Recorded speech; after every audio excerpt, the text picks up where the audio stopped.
Final అయితే వచ్చేసాం భయ్య బేగంపేట రైల్వే స్టేషన్కి.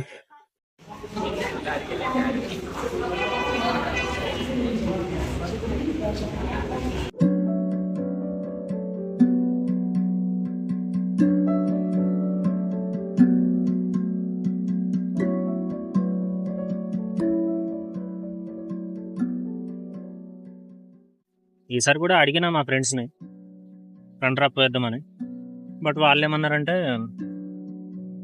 తర్వాత వెళ్దాం రా సమ్మర్లో అలా అని చెప్పారు.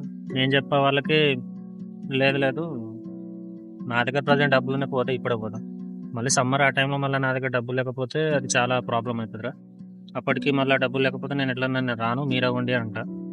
సో చూడండి అని వాళ్ళకి అడిగితే వాళ్ళేమో సరే అయితే వెళ్ళరారా అని చెప్పారు వాళ్ళు.